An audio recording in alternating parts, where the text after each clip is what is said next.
त्यांच्या प्रित्यर्थ काहीतरी टाकलं पाहिजे।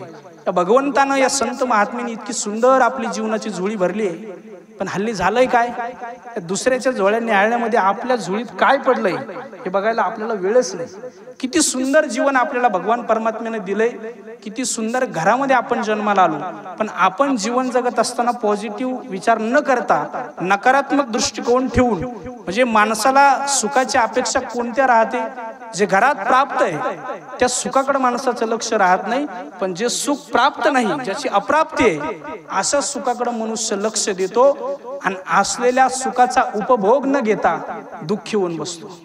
ज्याच्या घरात सायकल आहे त्यानं पाहताना रस्त्यानं जाताना टू व्हीलरवर जाणाऱ्या माणसाकडे पाहण्याऐवजी जो पायी चाललाय त्याच्याकडे पाहावं।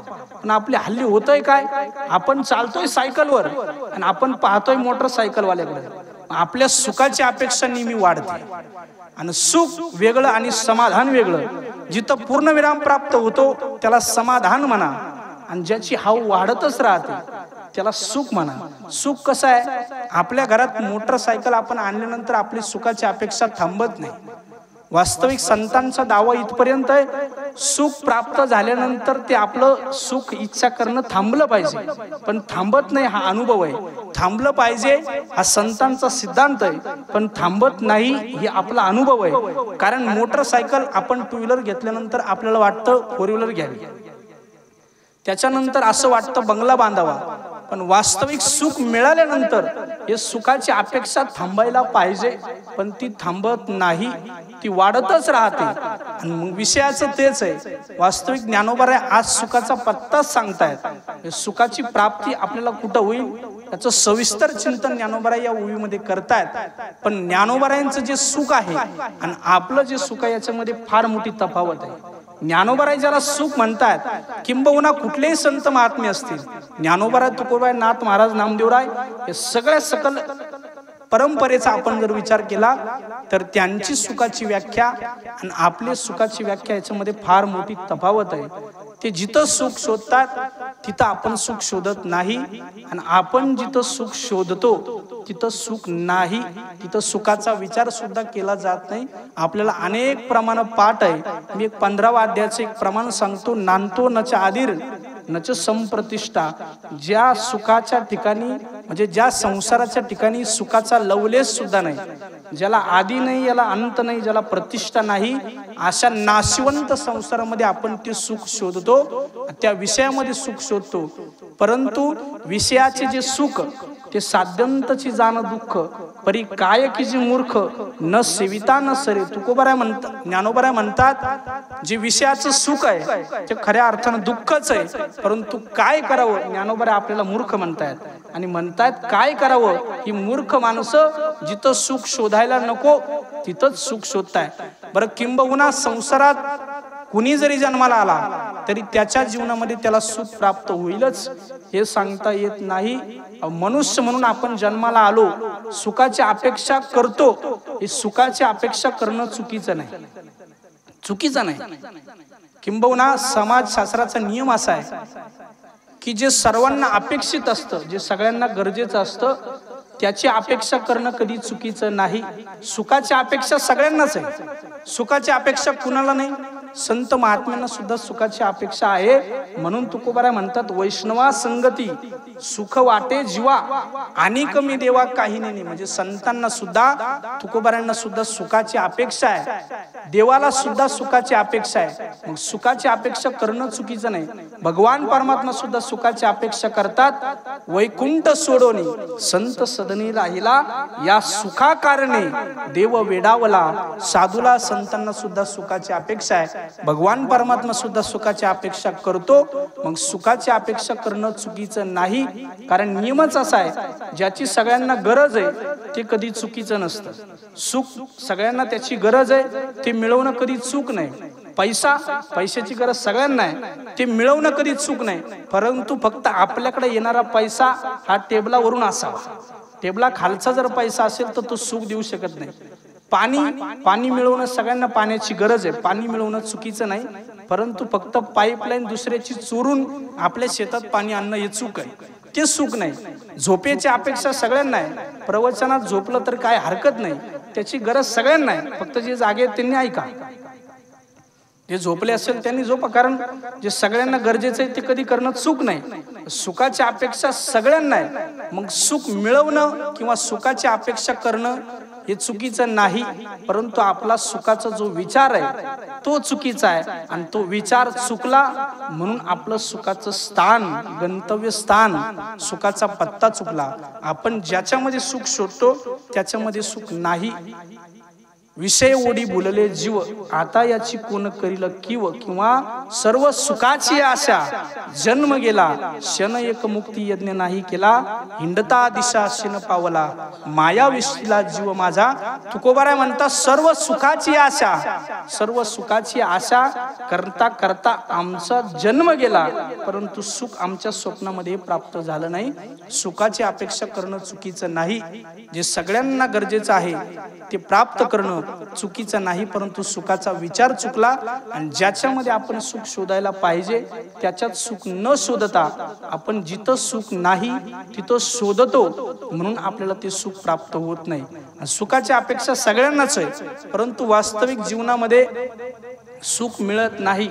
प्रत्येकाला अपेक्षा आहे. बरं, जे काही सुख प्राप्त होतं, कुणाला अपेक्षा प्रत्येकाला आहे, कुणाला संपत्तीची अपेक्षा आहे, कुणाला बंगल्याची अपेक्षा आहे, कुणाला गाडीची अपेक्षा आहे, कुणाला प्रतिष्ठेची अपेक्षा आहे, कुणाला मानाची अपेक्षा आहे. प्रत्येकाला अपेक्षा आहे, परंतु जीवनात त्याची अपेक्षा कधी पूर्ण होत नाही. प्रत्येकाची आशा शिल्लकच राहते, आणि गेले आशापाश निवारणी विषय तो त्यांचा झाला नारायण.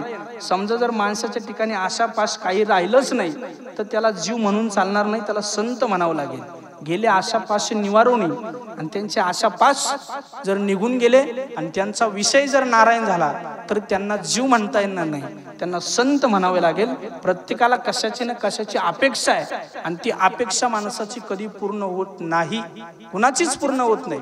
प्रत्येकाला अपेक्षा आहे पैसा मिळावा, काहींना अपेक्षा आहे मला एखादी चांगली जमीन प्राप्त व्हावी, दुसऱ्याची जमीन मिळावी ती आपण विकत घ्यावी, चांगला बंगला बांधावा. काहींना वाटतं मला संपत्ती प्राप्त व्हावी, काहींना असं वाटतं मी कुठेही गेलो की मला मान प्राप्त व्हावा, काहींना वाटतं संपदा प्राप्त व्हावी, काहींना वाटतं संतती प्राप्त व्हावी. परंतु ही अपेक्षा करणं चुकीचं नाही, परंतु अपेक्षा ही सगळ्यांनाच आहे, पण माणूस कधी त्याची अपेक्षा पूर्ण होत नाही, आणि झाली तर त्याला संत म्हणावं लागेल, त्याला जीव म्हणता येत नाही. प्रत्येकाला अपेक्षा आहे, पण त्याच्या जीवनातली त्याची अपेक्षा पूर्ण होत नाही, ती अपूर्णच राहते. म्हणून ज्ञानोबराय सुखाचा स्थान सांगतात, सुखाचा पत्ता सांगतात. प्रत्येकाला अपेक्षा राहते, पण अपेक्षा त्याची कधी पूर्ण होत नाही, होतच नाही. आणि जरी सगळं मिळालं, शेवटी मान मिळेल, प्रतिष्ठा मिळेल, संपत्ती मिळेल, पैसा मिळेल, गाडी बंगला हे सगळं मिळेल, पण शेवटी आयुष्य का होईना अपुरं पडतंच. सगळं मिळतं, मान मिळतो, प्रतिष्ठा मिळते, संपत्ती मिळते, बंगला गाडी हे सगळं वैभव प्राप्त होतं, आणि शेवटी त्याला त्याचं आयुष्य कमी पडतं. होतं असं. मी एक भिकारी पाहिला लहानपणी. भिकारी 25 पैसे 50 पैसे मागून जगणारा तो भिकारी. 25 पैसे मिळावे, 50 पैसे मिळावे याच्याकरता लोकांची दारं त्यानं झिजवावी. कधीतरी कुणी पैसे द्यावे, कधी कुणीतरी लात मारावी, दरवाजातून हाकलून द्यावं, तरी तो भिकारी आपलं भीक मागणं सोडत नाही, प्रत्येकाच्या दारात जातो, भीक मागतोय. काही जण 25 पैसे देत आहेत, काही 50 पैसे देत आहेत. भिकाऱ्याचं प्रारब्ध आहे, ज्याच्या त्याच्या प्रारब्धाने जो तो भिकारी होतो, श्रीमंत होतो, त्याचं प्रारब्ध आहे. भीक मागतो, आणि भीक मागता मागता त्या भिकाऱ्यानं 25 पैसे 50 पैसे असं करून त्याच्या स्वतःच्या जवळ 10 रुपये साचवले. आणि काय त्या बिचाऱ्याला दुर्बुद्धी सुचली, त्या भिकाऱ्यानं 2 वेळेस खाण्याची पंचायत, फुटपाथवर झोपणार होतो भिकारी, त्याला काय दुर्बुद्धी सुचली, आणि त्यानं त्या 10 रुपयाचं लॉटरीचं तिकीट काढलं. बिचाऱ्याचा कर्मधर्म संयोगही चांगला होता, आणि त्या भिकाऱ्याला 10 रुपयाच्या तिकिटावर 10 लाखाची लॉटरी लागली. म्हणजे ज्याला खायची पंचायत होती, जो रस्त्यावर फुटपाथवर कुठेही झोपायचा, त्याला 25 पैसे 50 पैसे कुणी देत नव्हतं, त्याला 10 रुपयाच्या तिकिटावर 10 लाखाची लॉटरी लागली. आता ज्ञानोबरांच्या भाषेमध्ये जर बोलायचं म्हटलं तर बनंगाची अंगा आले इंद्रपद, म्हणजे भिकारी माणसाला इंद्रपद प्राप्त व्हावं अशी त्याची अवस्था झाली. आणि ज्याला खायला मिळत नाही, जो लोकांचा रस्त्यावर मार खातो, त्या भिकाऱ्याला 10 लाख मिळाल्याचा इतका आनंद झाला, इतका आनंद झाला, आणि त्या आनंदामध्ये हार्ट अटॅक आला, भिकारी मरून गेला. मग शेवटी काय झालं, ज्या संपत्ती करता, ज्या पैसा करता सगळं जीवन वेचलं, तो पैसा प्राप्त झाला, ते पैसे प्राप्त झाले, लोकांचा मार खाल्ला, लोकांनी हाकलून दिलं, तरी पैसे प्राप्त करण्यासाठी बरेच कष्ट केले, तो पैसा शेवटी प्राप्त झाला, पण आयुष्य का होईना अपुरं पडलंच की नाही. म्हणून होतं असं, सगळं मिळतं पण शेवटी आयुष्य का होईना अपुरं राहतच.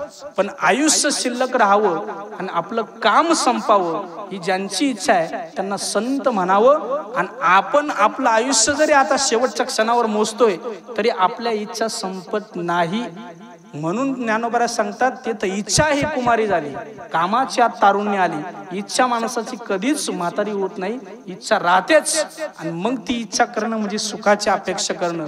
ते जरी असलं, ते खरं जरी असलं तरी वास्तविक आपण जिथं सुख शोधायला पाहिजे तिथं ते आपण शोधत नाही आणि सुख प्राप्तच होत नाही. दुःख प्रत्येकाच्या वाटेला आहे, पण आपण मानलं तर आपल्या संसारात सुख आहे. नाहीतर भगवान परमात्मा अवतार धारण करतात, त्यांना सुद्धा दुःख भोगावं लागतं, भोगावंच लागलं. अहो, मी आपल्या सामान्य माणसाचं किस गली में क्या गलबला, आपलं द्या सोडून. मी मोठ्याचं उदाहरण सांगेन आपल्याला. प्रभू रामचंद्र भगवान परमात्मा म्हणजे त्रैलोक्य साम्राज्याचे अधिपती म्हणून आपण ज्यांच्याकडे पाहतो, ते जन्माला आले. आल्यानंतर त्यांचा राज्याभिषेक ठरला. उद्या त्यांना राजगादी प्राप्त होणार होती, सोन्याचं सिंहासन प्राप्त होणार होतं.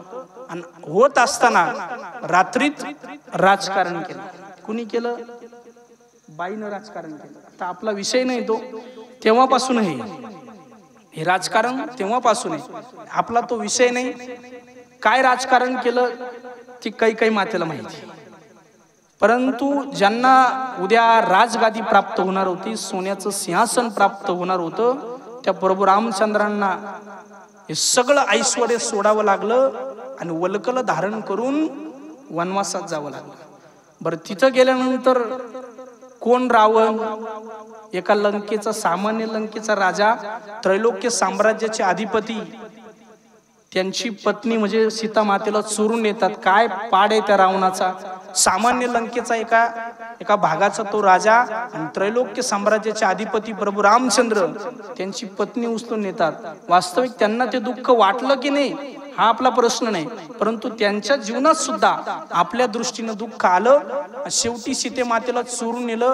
प्रभू रामचंद्र सीते मातेचा शोध घेताना सगळ्या वनामध्ये फिरले. बरं, जे भगवान परमात्मा स्वतः आहेत त्यांना माहित नाही का दगड बोलत नाही, झाडं बोलत नाही का? अहो, त्यांनी दगडाला आणि झाडाला विचारावं, सीता पाहिली का, सीता पाहिली का?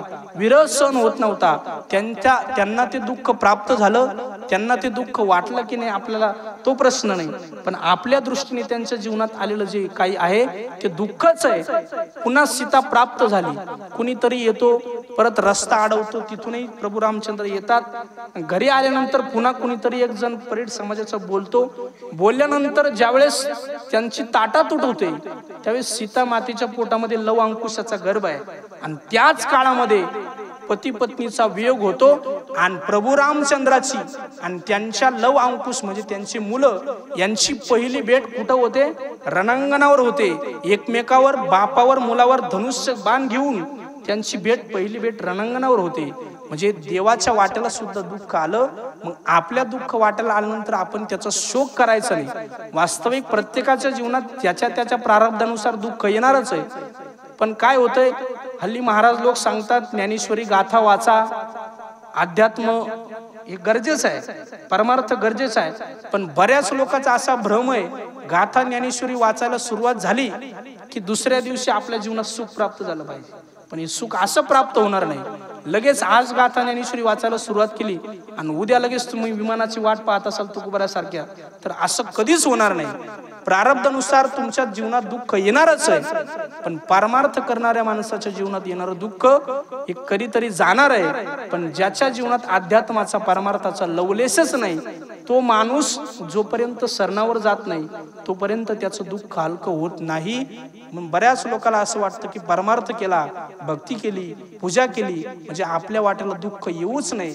दुःख येईल पण ते दुःख कधी दुःख वाटणार नाही, ते अलगद आपल्या जीवनातून निघून जाईल. पण जी सामान्य माणसं आहेत, जी परमार्थ देवाची भक्ती देवाची पूजा करत नाही, देवाला मानत नाही, त्यांच्या जीवनात येणारं दुःख आणि त्या दुःखात ते संपून जातात. त्यांच्या जीवनातून ते दुःख कधी संपत नाही. म्हणून भक्ती करावी, जीवनात पूजा करावी, देवाला मानावं, कारण हे सगळं जग त्याच्या सत्तेनं चालतं. आपण जरी किती आपण स्वतःला साधं समजत असू तर त्याच्या सत्तेशिवाय काही चालत नाही. अनेक प्रमाण आपल्या समोर आहे.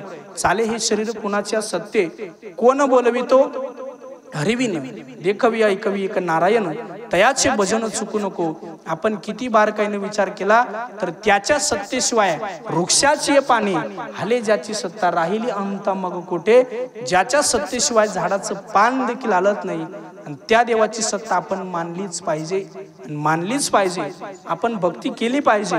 पण आपली जी भक्ती आहे, आपली जी देवपूजा आहे, आपला जो परमार्थ आहे, हा स्वतःच्या हितासाठी चाललाय किंबहुना आपल्या संसारासाठी चाललाय. पण आपली जी देवाची सेवा आहे, जी भक्ती आहे, ती देवासाठी नसावी. कोणासाठी असावी? संसारासाठी? संसारासाठी नाही, ती देवासाठीच असावी. एक सोपा प्रश्न विचारतो आपल्याला, देवाची सेवा करावी का ना करावी? करावी. मोकळं बोला, करावी. हे नाही समजलं तर अजून सोपं विचारतो, आपल्या वडिलांची म्हणजे बापाची सेवा करावी का ना करावी? करावी. आता माझा पुढचा प्रश्न आहे, वडिलांची सेवा ही वडिलांसाठी करावी की सातबाऱ्यासाठी? कशासाठी करावी? वडिलांसाठी करावी की सातबाऱ्यासाठी? आणि ज्या अर्थी आपण हसलात त्या अर्थी आपली सेवा सातबाऱ्यासाठी चालली.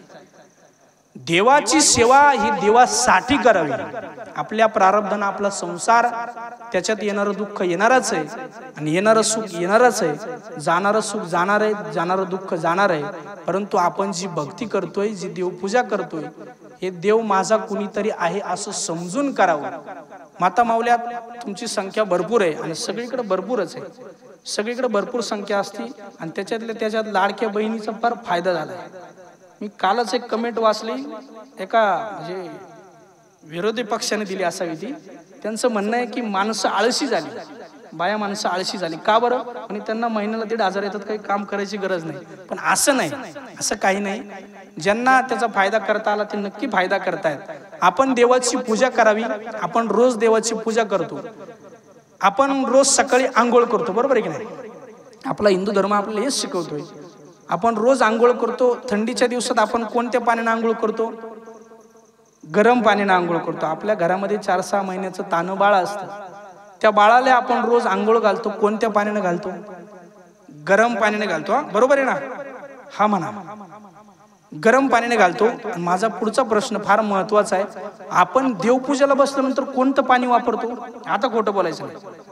रांजणातलं गार पाणी घेतो त्या देवाच्या डोक्यावर ओततो. खरं सांगतो माय बाबा, देवपूजेला बसल्यानंतर ते गार पाणी ज्यावेळेस आपण देवाच्या डोक्यावर ओततो ना, त्यावेळेस आपल्या मनात कधीतरी प्रश्न निर्माण व्हावा की या देवाला थंडी वाजेल, याला सर्दी होईल.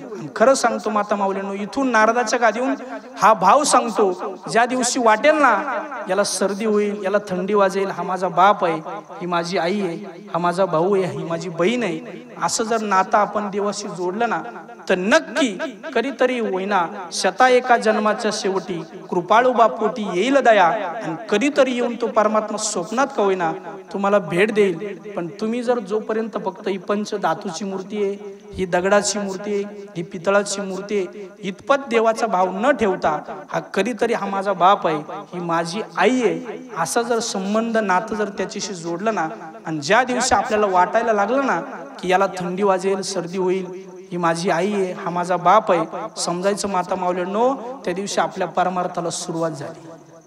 आपण किती मूर्त्या पूजा करून उघडल्या तरी तो आपल्या स्वप्नात सुद्धा नाही. त्याचं कारणच आहे की आपण देवपूजा जी करतो, भक्ती जी करतो, ती फक्त आपल्या संसारासाठी करतो. आपल्या संसारात सुख प्राप्त व्हावं याच्यासाठी आपली भक्ती चालली आहे, पण त्याच्यासाठी त्या देवासाठी कधीतरी भक्ती करून पहा. नक्की तुम्हाला या शेवटच्या श्वासापर्यंत एकदा तरी नजर चुकीनं कधीतरी तो दारात तुमचा देव दिसल्याशिवाय राहणार नाही. हा भाव सांगतोय ना, हा भाव फार महत्वाचा आहे. आपण करतोय पण हे देवासाठी करत नाही, हे आपल्या संसारासाठी करतोय. आणि या संसारासाठी किती जरी केलं तर विषय ओढी बोललेले जीव वास्तविक सुखाचं समाधानाचं स्थान हा संसार नाहीच. कितीतरी प्रमाण आहे. संसार दुःखमुळ चौकडे इंगळ, विश्रांती नाही कोठे रात्रंदिवस तळमळ. किती जरी आपण या संसारासाठी तळमळ केली तर हा संसार आज तागायत तुम्ही कुणालाही भेटा. आणि मरताना शेवटच्या किती जरी दिवसाचं आयुष्य माणसाला प्राप्त झालं ना, माणूस 80 वर्ष जगो, 90 वर्ष जगो, 100 वर्ष जगो, किंबहुना उपनिषद बोलतं त्याप्रमाणे 124 वर्षाचं आयुष्य त्याला लाभो. आणि 124व्या वर्षी मरताना शेवटच्या क्षणी जर त्याला विचारलं तुम्ही सुखी आहात का, तर तो हो म्हणून मान हलवण्याची शक्यता नाही. कारण त्याच्या जीवनात काहीतरी करायचं राहूनच जातं, त्याचा जीव कधी पूर्ण होत नाही. म्हणून येणारं दुःख हे जाईल, पण त्या परमात्म्याला साक्षीदार समोर ठेवून जर आपण या जीवनाची वाटचाल केली तर नक्की आपल्या जीवनात तो आपला मार्गक्रमण हे यशस्वी झाल्याशिवाय राहणार नाही. म्हणून आपल्या जीवनात ते देव दाखवण्याचं काम जे करतात त्यांना संत म्हणा. आणि असे संत कधीतरी आपल्या वाटेवर यावे, आपल्याला आपल्या जीवनाची उत्तम वाट दाखवावी. त्यांनी आपल्या वाटेवर येणारे जे आहेत ते आपल्या जीवनाची वाट लावतात, पण जे उत्तम वाट आपल्याला रस्त्यावर दाखवतात ना त्यांना संत म्हणा. जीवनात तुम्हाला कुठली अडचण निर्माण झाली, एखादं संकट आलं, दुःख प्राप्त झालं की त्याच्यावर काडीनं औषध लावणारे भरपूर भेटतील, पण तुमच्या समूळ दुःखाचा नायनाट करणारे जर कोण असतील तर ते फक्त संत महात्मे. म्हणून त्यांच्याच ठिकाणी सुख वाटे ही चिठाई, बहुपायी संतांची या सुखाची अपेक्षा सगळ्यांनाच आहे. ज्ञानोबा सुद्धा म्हणतात, अवघाची संसार सुखाचा करीन, आनंदे भरीन तिन्ही लोका. हे झाला अभंगाचं. आणि ओवीचा आपण जर विचार केला तर तैसा वागविला असे विस्तारू, या गीतार्थेस विश्व भरू, आनंदाचे आवार मांडू जगा. ज्ञानोबा म्हणतात आनंदाचे आवार या जगामध्ये आम्ही मांडू, आणि ते सुद्धा सुख द्यायला तयार आहेत. आणि मग ज्ञानोबा आहे, तुकोबा जर आपल्याला सुख देत असतील तर ते आत्ता आपल्या समोर नाहीत, मग ते सुख आपल्याला देणार कसं? तर गाथ्याच्या रूपानं तुकोबा आपल्याला सुख देतील, ज्ञानेश्वरीच्या रूपानं आपल्याला ज्ञानोबा सुख देतील.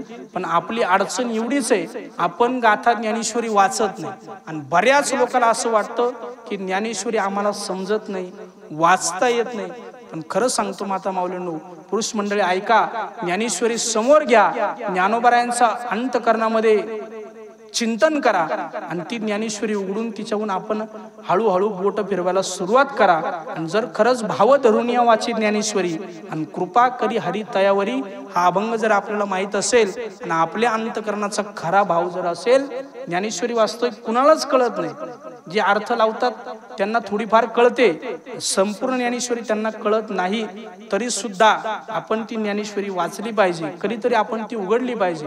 आणि बरेच लोक तर शिकलेली बरेच तरुण पिढी म्हणते हे ज्ञानेश्वरी गाथा वाचणं म्हणजे गावंढळाचं काम आहे, किंवा म्हाताऱ्या माणसाचं, रिटायर झालेल्या माणसाचं काम आहे. पण खरं सांगू का, या जगामध्ये आता तरी सगळ्यात युटिलिटी असणारा अपडेट ग्रंथ जर कोणता असेल ना तर फक्त ज्ञानेश्वरी. तो ग्रंथ सोडला तर याच्या पाठीवर, जगाच्या पाठीवर दुसरा ज्ञान देणारा ग्रंथ अजून जन्माला आला नाही, आणि तो येणारही नाही. बरेच लोक म्हणतात ज्ञानेश्वरीत काय आहे, पण जे ज्ञानेश्वरीत आहे ते आत्ताच्या सायंटिस्टला सुद्धा लवकर सापडत नाही.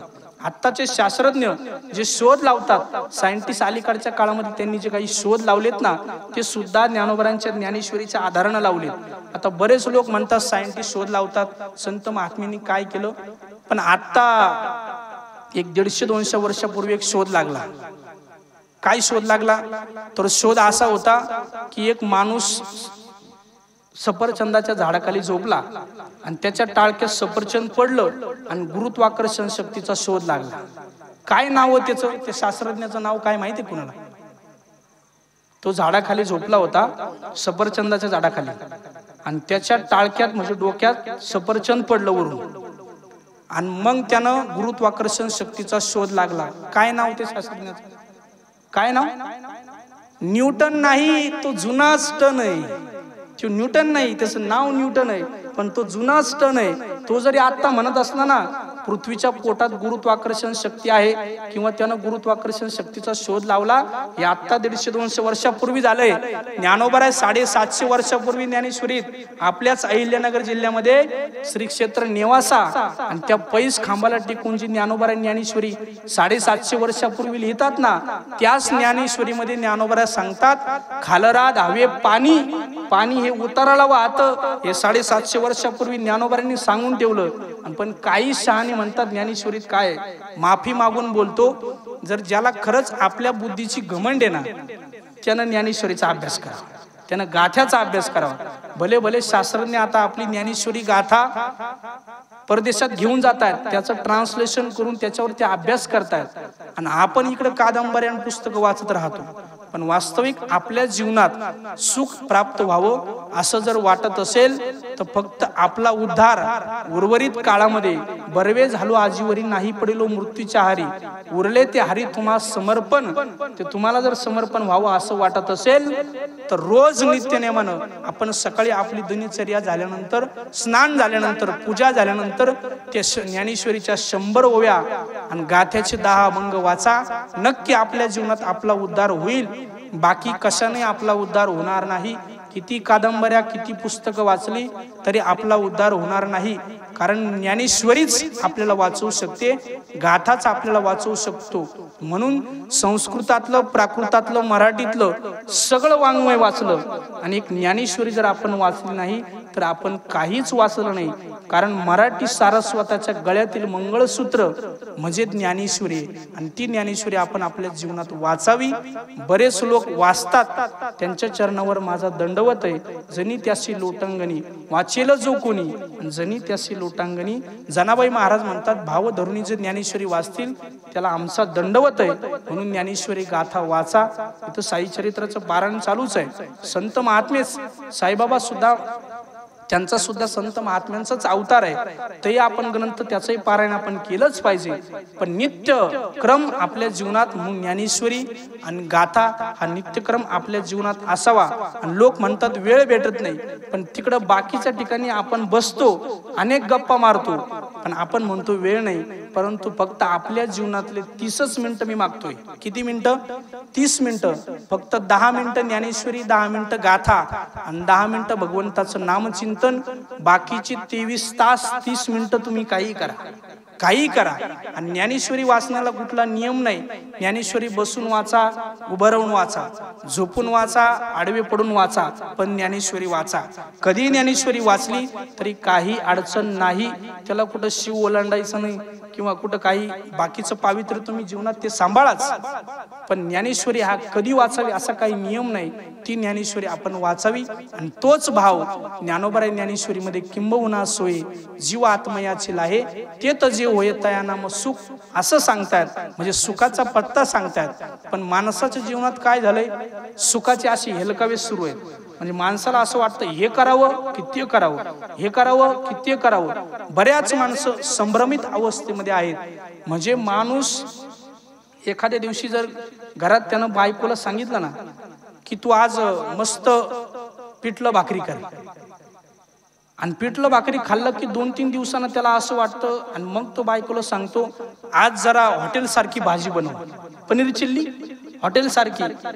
आणि मग ती जर भाजी घरी केली तर त्याला गोड लागत नाही, ती त्याला गोड लागत नाही, आणि मग तो हॉटेलला जायला निघतो. बरं, हॉटेलला गेल्यानंतर अगोदर माता माऊली आपल्या घरी चूलच होती, पण आता यांनी गॅस आणून दिला, तो उज्ज्वला गॅस आणून दिला, त्याच्यावर काय भाकरी गोड लागत नाही.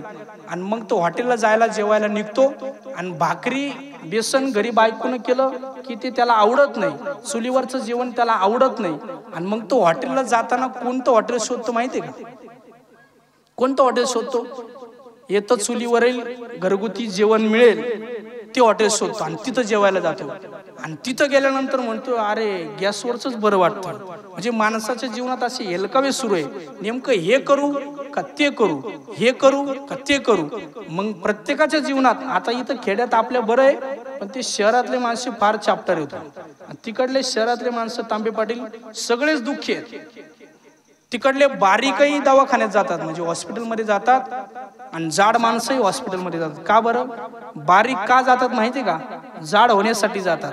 आणि जाड माणसं का दवाखान्यात जातात? बारीक होण्यासाठी जातात. जो बारीक राहतो ना, बारीक, तो फार चमत्कारिक राहतो. तो काय करतो?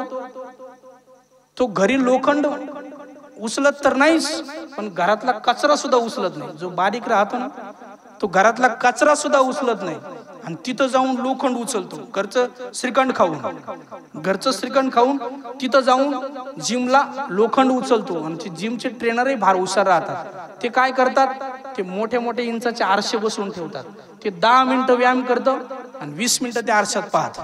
10 मिनिटं व्यायाम करतो, 20 मिनिटं आरशात पाहतो. आणि तो बारीक एवढा चमत्कारिक राहतो, इथून जाताना, घरून जाताना कारमध्ये म्हणजे 4 व्हीलरमध्ये बसून जातो आणि तिथं जाऊन सायकल चालवतो.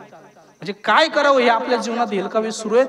पण आपण भाग्यवान आहोत. आपण अशा खेड्या गावामध्ये जिथे अजून भारतीय संस्कृती पवित्र आहे, जिवंत आहे, अशा गावामध्ये आपला जन्म झालाय. हे आपलं भाग्य आहे. म्हणून आपली संस्कृती आपण जोपासली पाहिजे. प्रत्येक मानवाला, प्रत्येक जीवाला सुखाची अपेक्षा आहे. ती अपेक्षा करणं कधी चुकीचं नाही, परंतु आपला सुखाचा विचार चुकला म्हणून सुखाचा पत्ता चुकला. ज्ञानोबा सांगतात, जीव आत्मयाची आहे तेथ जे होय तया नाम सुख. वास्तविक आपला आत्मा म्हणजे आपला जीव हा आनंद स्वरूपच आहे, सुखरूपच आहे. प्रत्येक माणसाला सुखाची अपेक्षा आहे. कुणाच्याही जीवनामध्ये तो माणूस दुःख यावं याच्यासाठी कधी देवाला प्रार्थना करत नाही. मज लागी दुःख व्हावे असे कुणी भावे ना जीवे. कुणी भावानं जीवाना देवाला प्रार्थना करत नाही. प्रत्येकाला वाटतं गृही व्हावे धनधान्य. प्रत्येकाला हीच अपेक्षा आहे, आमच्या संसारात सुख प्राप्त व्हावं. का बरं? कोणत्याच जीवाला दुःख आवडत नाही. कोणत्याच जीवाला आवडत नाही. प्रत्येक जीवाला कशाची अपेक्षा आहे? सुखाचीच अपेक्षा आहे, आनंदाचीच अपेक्षा. का बरं? तर ज्याच्यापासून आपण अंश म्हणून जन्माला आलो तो परमात्मा. इकडे पहा, काय नाही झालं तिकडे, इकडे पहा. तो परमात्मा हा सुखरूपच आहे, आनंद रूपच आहे. म्हणून आपण सुद्धा ज्या परमात्म्याची शरणागती करायची, त्या परमात्म्यापासूनच आपला अंश जन्माला आला. म्हणून प्रत्येक जीवाला सुखाची अपेक्षा आहे. कुणाच्याही जीवनात दुःख आलं तर त्याला ते सहन होत नाही. का बरं होत नाही? तर जीव आणि त्या जीवाचा स्वभाव हा सुखरूपच आहे, आनंद रूपच आहे, आणि हे दुःख परक आहे. म्हणून ते कधीच आपल्याला सहन होत नाही. एक सोपं बोलू का? जीवनात सुख यावंच वाटतं, पण थोडं जरी दुःख आलं ना तरी ते माणसाला सहन होत नाही. का बरं? दुःख हे परक आहे आणि आपला जीव हा सुखरूप आहे, आनंद रूप आहे. एक सोपं बोलू का? आपण जर एखाद्या दिवशी जेवायला बसलो आणि मेथीच्या भाजीची काडी जर आपल्या दातात अडकली तर ती आपल्याला सहन होते का? मेथीची भाजीची काडी का म्हटलो? तर सगळे माळकरी असतील ना, बाकी काय काय अडकते ते द्या सोडून. मेथीच्या भाजीची काडी जर आपल्या दातात अडकली तरी ते आपल्याला जेवण झाल्यानंतर सहन होत नाही. लगेच माणूस पिन घेईल, सुई घेईल, काहीतरी काडी घेईल, टोकरत राहतो. एवढी एवढी भाजीची काडी ती सुद्धा आपल्याला सहन होत नाही. का बरं? ती परकी आहे ना, ते दातात ॲड नाही आपल्या, ते परक आहे आणि परक सहन होत नाही. का बरं?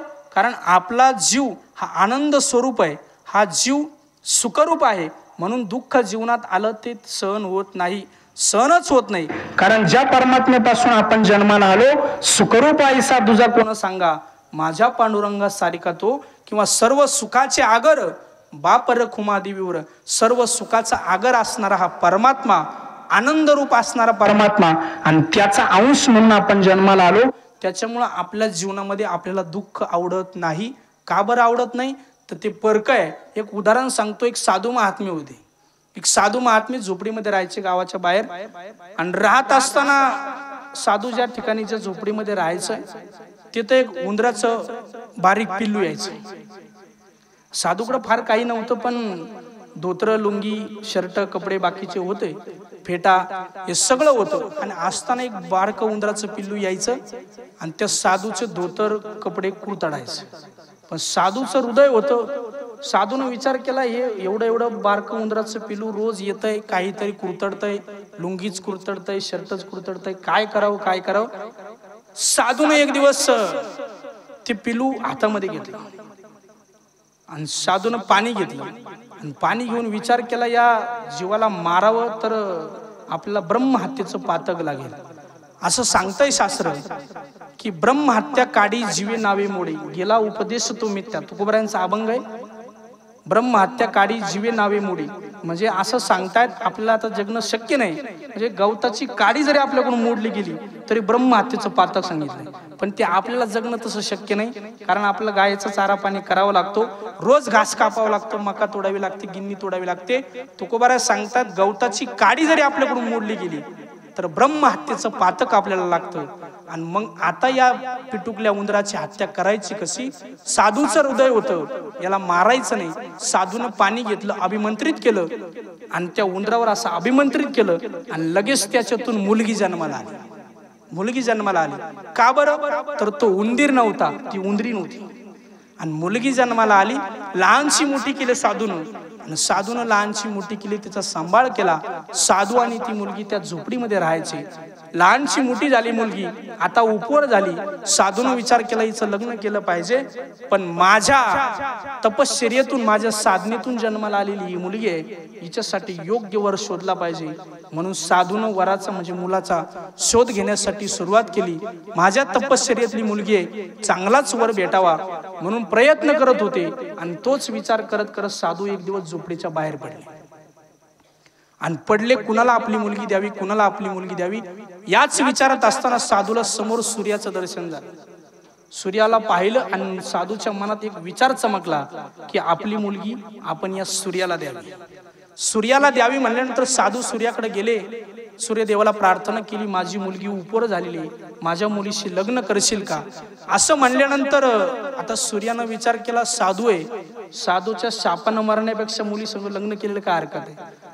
सूर्यानं होकार दिला, मी तुमच्या मुलीशी लग्न करायला तयार आहे. साधू पुन्हा सूर्यापासून निघाले, परत आपल्या झोपडीत आले आणि झोपडीत आल्यानंतर आपल्या मुलीला विचारू लागले, मी तुझ्यासाठी एक सुंदर चांगला मुलगा पाहिला आहे. म्हणे कोण आहे बाबा?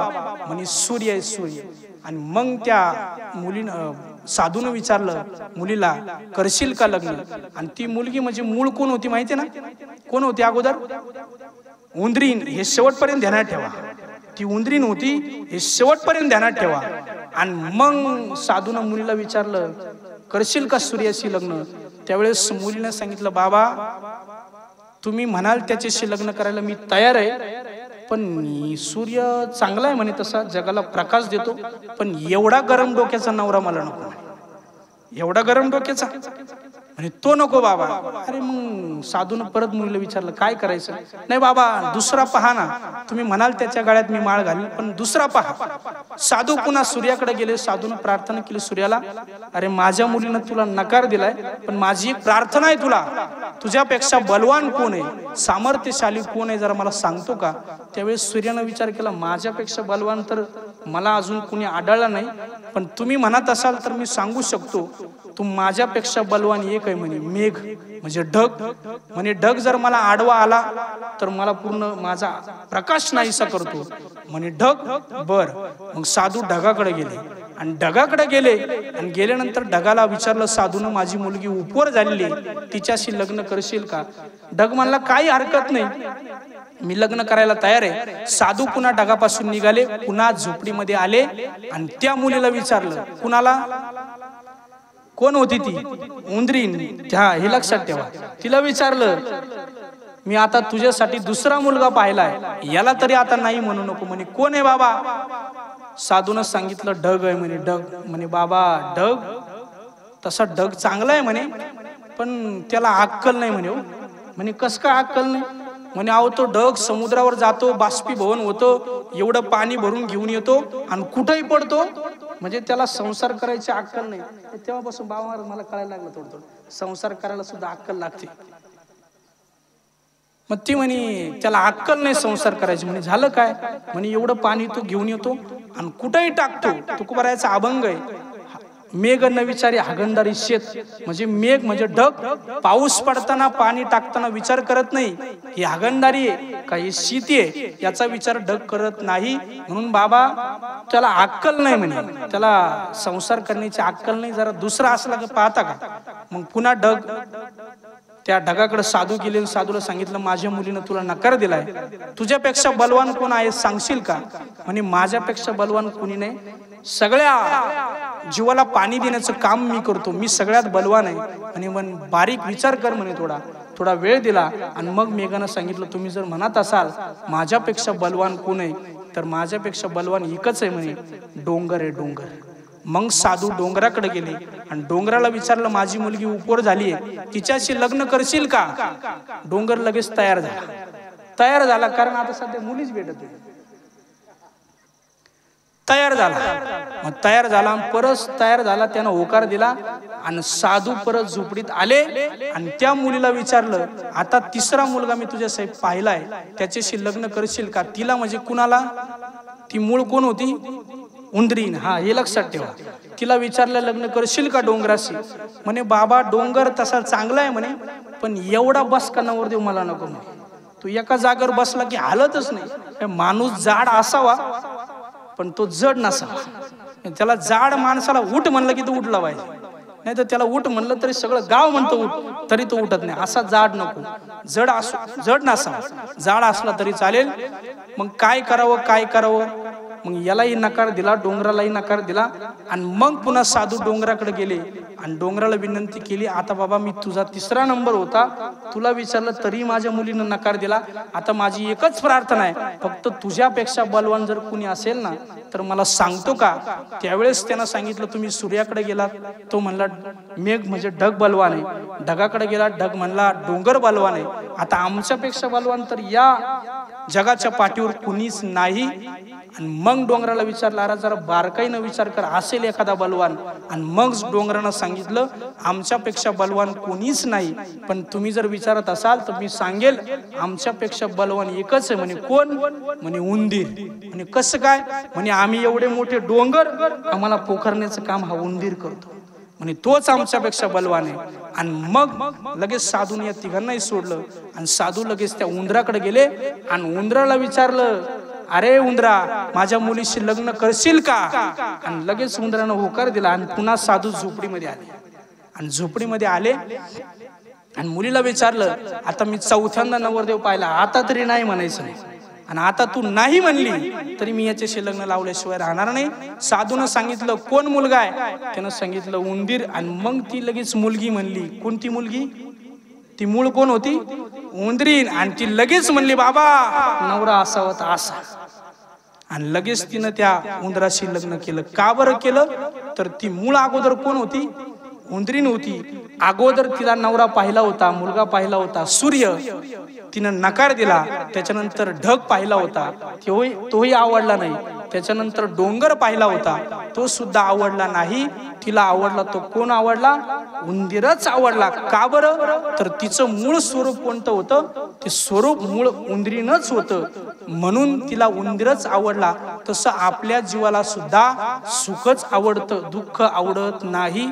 का बरं? तर आपला जीव हा सुखरूपच आहे, आनंद रूपच आहे, म्हणून आपल्याला सुखच आवडतं, आनंदच आवडतो.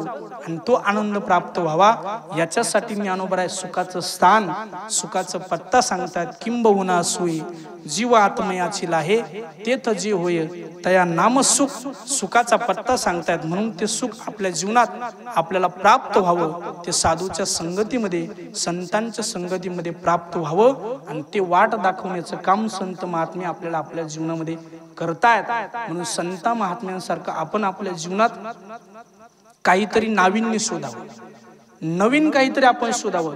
आता शेती करणारी माणसं इथं भरपूर बसलेली आहेत. आपण आपल्या शेतामध्ये काहीतरी शेती पिकवतो, परंतु आपण काहीतरी नाविन्य त्याच्यामध्ये शोधलं पाहिजे.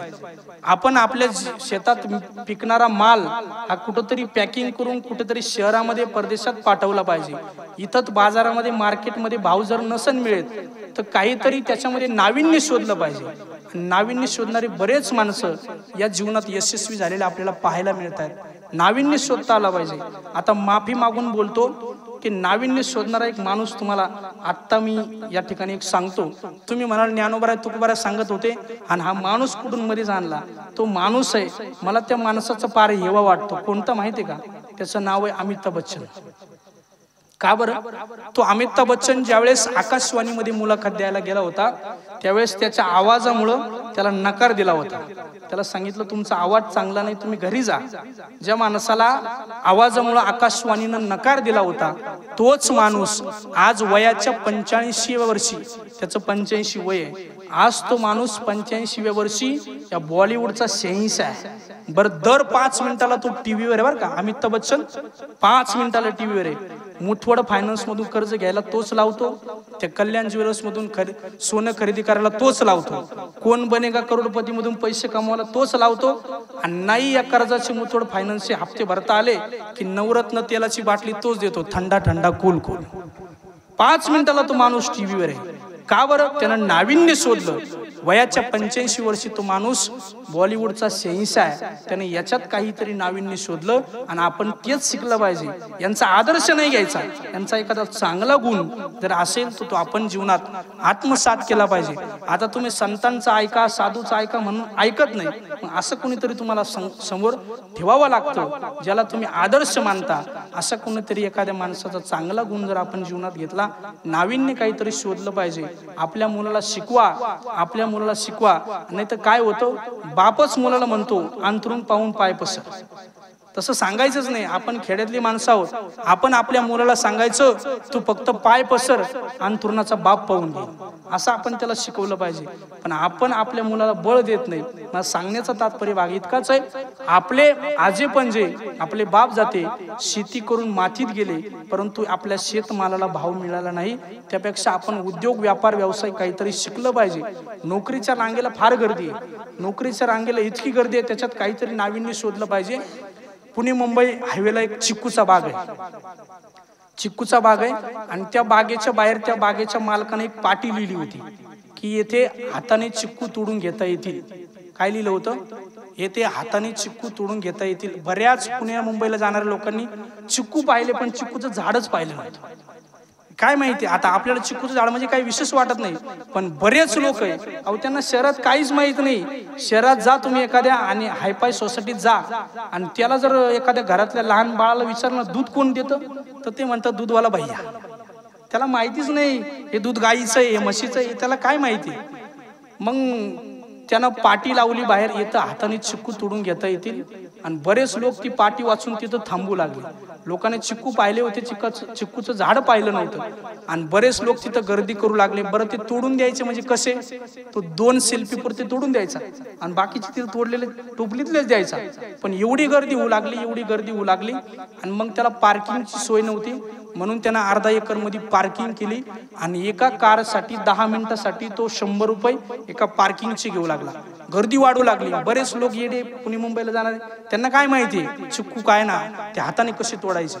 गर्दी होऊ लागली आणि तो 2च चिक्कू सेल्फी पुरते तोडून द्यायचा आणि बाकीचे तिथं तोडलेलेच द्यायचा. गर्दी होऊ लागली, पार्किंगची व्यवस्था केली, 10 मिनिटाचे 100 रुपये. लोकाला भूक लागायची, लोक इकडे तिकडे पाहायचे म्हणून त्यानं झुणका भाकर सुरू केली. वाटीभर बेसन 2 भाकरी 100 रुपये. काल परवा मला भेटला, म्हणला महाराज चिक्कू जेवढे पैसे झाले नाही ना तेवढे पैसे पार्किंग मध्ये आणि भाकरीमध्ये झाले. वा, काहीतरी नाविन्य त्याने शोधलं. आणि आपण नोकरीच्या रांगेच्या तयारीला लागूच नका. आपल्या मुलाला आपण उद्योग व्यापार व्यवसाय याच्याकडे वळवा. कारण लॉकडाऊन पासून आता परमनंट नोकरी कुठल्याही कंपनीमध्ये दिली जात नाही. ही खेड्यातली अवस्था फार वाईट आहे. पण आपल्याकडे झालंय काय, आपण मुलाला सांगतो बाळा नोकरी तर छोकरी, आणि मग ते नोकरीच्याच मागं लागतं. ते उद्योग व्यापार व्यवसाय बापाचा जरी असेल तरी ते विसरतं. परंतु त्याला हेच शिकवा. आणि नोकरीच्या रांगेत भरपूर गर्दी आहे. पुण्यामध्ये एक सारस बाग आहे, तुम्हाला माहिती आहे. त्या बागेमध्ये एक क्लर्कची जागा निघाली होती. एक क्लर्कची जागा निघाली आणि जागा निघाल्यानंतर एकच जागा होती आणि 1000 ऍप्लिकेशनचे फॉर्म मुलांनी दिले आणि दिल्यानंतर एकच जागा होती. 999 पोरांना माहिती होतं आपल्याला इथं नोकरी भेटणार नाही, तरी सुद्धा 1000 मुलं त्या रांगेमध्ये उभे होते आणि त्या क्लर्कच्या जागेसाठी प्रयत्न करत होते. एक जण यशस्वी झाला आणि त्याचा इंटरव्ह्यू सुरू झाला आणि इंटरव्ह्यू सुरू झाल्यानंतर एकच क्लर्कची जागा होती, त्याची निवड झाली आणि इंटरव्ह्यू सुरू असताना बाकीचे 999 आता निघून गेले. त्याचा इंटरव्ह्यू सुरू होता आणि इंटरव्ह्यू सुरू असताना तेवढ्यात त्या बागेचा मॅनेजर पळत आला आणि त्यानं सांगितलं काही करा पण या मुलाला नोकरी देऊ नका. मग ते इंटरव्ह्यू घेणाऱ्यानं विचारलं काय झालं. त्यानं सांगितलं आपल्या बागेतलं गोरिला नावाचं माकड मेले. म्हणे माकडाचा नोकरीचा काय संबंध आहे. तो म्हणे माकड मेलय आणि माकड जर बागेत नाही तर लोक इथं येणार नाही आणि लोक आले नाही तर पैसा जमणार नाही आणि पैसा जमला नाही तर याचा पगार करता येणार. पहा आणि मग म्हणे काय करायचं. म्हणे काही करा पण याला नोकरी देऊ नका. मग यांच्या डोक्यात एक शक्कल आली. म्हणे तुला नोकरी देतो, फॅसिलिटी क्लर्कची देतो, पगार क्लर्कचा देतो, पण एक काम करावं लागेल. जोपर्यंत आमच्या बागेमध्ये गोरिला नावाचं माकड नाही तोपर्यंत माकडाचे कपडे घालायचे आणि बागेत उभं राहायचं, पिंजऱ्यात उभं राहायचं. याला वाटलं फक्त कपडे घालायचे आणि बागेत त्या पिंजऱ्यात उभं राहायचं काय हरकत आहे. पगार आहे क्लर्कचा, फॅसिलिटी क्लर्कची, सगळं क्लर्कचं भेटतंय, मग माकडाचे कपडे घालून उभं राहायला काय हरकत आहे. त्यानं लगेच होकार दिला. त्याला माकडाचे कपडे दिले आणि एका पिंजऱ्यात गोरीला माकडाचे कपडे घालून ते पोरगं उभं राहिलं. उभं राहिलं. कॉलेजची पोरं पुरी यायचे, यालाही मजा वाटायची, हे उड्या मारायचं, त्याला शेंगा द्यायचे, बिस्किट द्यायचे, हे खायचं, यालाही बरं वाटायचं. पण एक दिवस कॉलेजचे तरुण पोरं पुरी आली आणि हे माकड म्हणजे पोरगं इतकं नाचलं, नाचता नाचता वाघाच्या पिंजऱ्यात जाऊन पडलं. बरं वाघाच्या पिंजऱ्यात जाऊन पडलं तर पडलं, वाघ झोपलेला होता. वाघ झोपलेला होता. यानं विचार केला आता काही झालं तरी चालेल, नोकरी गेली तरी चालेल, पण आपला जीव वाचला पाहिजे, जीव वाचला पाहिजे. जीवाच्या आकांतानं ओरडू लागलं आणि वाघ झोपलेला होता आणि वाघानं याच्यावर झडप घेतली आणि याच्या हातावर हात ठेवून म्हणला ओरडू नको नाही तर दोघांची नोकरी जाईल. काय म्हणला. वाघाने याच्या हातावर हात ठेवून वाघ म्हणला ओरडू नको नाही तर दोघांची नोकरी जाईल. आणि चौकशी केल्यानंतर लक्षात आलं MSc वाला वाघ झालं होतं आणि BSc वाला गोरीला होतं. अशी नोकरीची अवस्था आहे. त्यामुळे या नोकरीच्या भानगडीत पडूच नका. काहीतरी नाविन्य शोधा. आपल्या बाप जातीचा जो परंपरेचा व्यवसाय त्याच्यात काहीतरी नवीन काय ऍड करता येईल हे आपण करा. म्हणून आपल्याला सुख प्राप्त व्हावं याच्यासाठी संत महात्मे अनेक मार्ग अनेक उपदेश आपल्याला करतायत. त्या उपदेशाला अनुषंगानं आपण कधीतरी आत्मसात करून त्याच मार्गाने चालण्याचा प्रयत्न या ठिकाणी करावा. आणि अतिशय सुंदर उत्सव याच अनुषंगानं संत साईबाबांचं साई चरित्राचं पारायण या आपल्या सर्वांचे परमस्नेही अण्णासाहेब पाटील चौथे आदर्श नागरिक पतसंस्था चेअरमन यांच्या वतीनं वास्तविक ते आमच्या गावची व्याही प्रभाकर दादा करपे यांची ती व्याही आहे. अतिशय चांगला आमचा बाबा महाराजांचा आमचा विषय झाला. म्हणजे चांगल्या सप्त्याला कीर्तनाच्या उत्सवाला लाजवेल असा आनंद या ठिकाणी यांच्यामुळं आपल्याला प्राप्त होतोय. श्री संत साईबाबांचं मंदिराचं काम अण्णासाहेब पाटील चौथे त्यांचा सर्व चौथे परिवार या सर्व पंचकृषीच्या वतीने या ठिकाणी केलं जात आहे. आपल्या सर्वांना विनंती आहे, मी सुरुवातीला बोलून गेलो तुका म्हणे फार आणि थोडा तरी परोपकार आपल्या जीवनात आपल्याकडून घडला पाहिजे. आपल्याला जर 100 रुपये जीवनात प्राप्त होत असतील, रोज जर आपल्या घरात 100 रुपये येत असतील तर 1 रुपया आपण या धर्मासाठी या मातीसाठी देवासाठी साधू संतांसाठी द्यायला शिकलं पाहिजे. आणि आपण देणं लागतो या साधूचं संतांचं या मातीचं या धर्माचं आपण देणं लागतो ते आपण द्यावं एवढीच या निमित्तानं प्रार्थना करतो. ही झालेली सेवा या ठिकाणी साईबाबांच्या चरणी जो महाराजांच्या चरणी अर्पण करत असताना ज्यांच्या मार्गदर्शनानं हा सप्ताह सुरू आहे ते महंत श्री गुरु उद्धवजी महाराज मंडलिक आणि आपल्या परिसराचं अध्यात्माचं भूषण आमचे परमस्नेही आदरणीय बाबाजी महाराज मोरे यांच्या मार्फत ही सेवा मजपर्यंत माझ्यासारख्या एका सामान्य वारकरी विद्यार्थ्याच्या वाट्याला प्राप्त झाली. त्याबद्दल महाराजांचे या ठिकाणी आभार मानतो. सुंदर साऊंड सिस्टीम आमचे परम मित्र मार्गदर्शक वसंत भाऊ शेळके यांचे या ठिकाणी आभार मानतो. आमचे राहुल सर काळे आहेत, अनेक मान्यवर या ठिकाणी बसलेले आहेत. सर्वांचं या ठिकाणी मार्गदर्शन या सप्ताहाला आहेच. त्यामध्ये आदरणीय विदाटे महाराज असतील, तांबे पाटील आहेत, अनेक जणांचं चांगलं मार्गदर्शन या सप्ताहाला लागतंय. आणि अशीच भरभराटी असा चांगला आनंद यांच्या वतीनं हा भगवंताचा आपल्यापर्यंत प्राप्त व्हावा आणि त्याच आनंदात आपण सर्वांनी सुस्नात होऊया अशी साईबाबांच्या चरणी, स्वानंद सुखनिवासी गुरुनाम गुरु सद्गुरु जोग महाराजांच्या चरणी, ज्ञानोबा तुकोबराय भगवान पंढरीशी पांडुरंग परमात्मा चरणी प्रार्थना करतो।